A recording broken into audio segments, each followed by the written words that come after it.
जी नाज़रीन, question number 2 क्या कहता है एक्सरसाइज 1.1 क्लास 6 का कि if A is equal to this and B is equal to this fill in the blanks with symbol of belong to and does not belong to.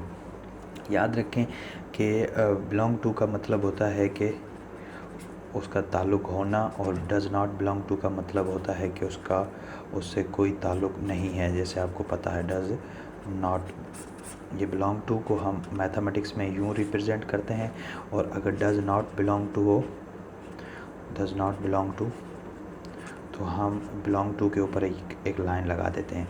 तो वो आपसे कह रहा है कि अगर मेरे पास एक सेट ए है और बी सेट हमारे पास ये है, तो नीचे जितनी भी स्टेटमेंट हैं उनको आप सॉल्व करें और जो करेक्ट है वो आपने प्लेस करना है सिंबल। अब ये देखें कि 5 एक मेंबर है और ए एक सेट है, तो हम मेंबर टू सेट का रिलेशन बता रहे हैं, तो यहाँ पे हम बिलोंग टू और डज़ नॉट बिलोंग टू का साइन लगाएंगे। लेकिन जब भी हम सेट टू सेट बात करेंगे तो वहाँ आपने याद रखना है जो हमने अभी सबसेट और सुपर सेट बात की उसका जिक्र करेंगे, तो इसको आपने मिलाना नहीं है। मेंबर टू जब सेट बात होगी तो belong to does not belong to, और सेट टू सेट जब बात होगी तो वहाँ हम सबसेट एंड सुपर सेट की बात करेंगे।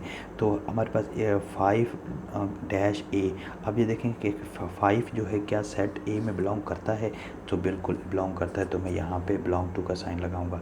एंड जो है बी, अब सॉरी 9 बिलोंग टू ए, अब देखें 9 एग्जिस्ट करता है सेट ए में, बिल्कुल एग्जिस्ट नहीं करता, तो मैं लिखूँगा डज़ नॉट बिलोंग टू। इसी तरह क्वेश्चन नंबर 3 क्या कहता है एम डैश ए, अब देखें कि क्या जो सेट ए है उसमें एम एग्जिस्ट करता है, बिल्कुल एग्जिस्ट नहीं करता, तो मैं लिखूँगा डज़ नॉट बिलोंग टू। तो इस तरह आपने, आई होप कि ये क्वेश्चन 2 तमाम का तमाम आपने सॉल्व कर लेना है और अभी के अभी सॉल्व करके मुझे सेंड करें। और उसके बाद हमारे पास आ जाता है कि right in the tabular form. अब इन्होंने हमें एक स्टेटमेंट की शक्ल में एक क्वेश्चन दिया हुआ है, अब हमने उसको टेबुलर फॉर्म में लिखना है। अब टेबुलर फॉर्म में set of the names of capital of the provinces of Pakistan, जितने भी सूबे हैं पाकिस्तान के उनके कैपिटल को हमने शो करना है। मतलब जैसे अब सिंध है, सिंध का कैपिटल, प्रोविंस कैपिटल क्या है, कराची, और उसके बाद पंजाब है, पंजाब का कैपिटल क्या है, वो लाहौर है, और इसी तरह प्रोविंस कैपिटल, वैसे अगर हम बात करें तो इस्लामाबाद हमारा कैपिटल है, लेकिन प्रोविंस कैपिटल लाहौर है। इसी तरह अगर हम बलूचिस्तान की बात करें तो वहाँ पे क्वेटा है, ठीक है, और इस तरह हम अगर KPK की बात करें तो वहाँ पेशावर है। तो आप ये देखें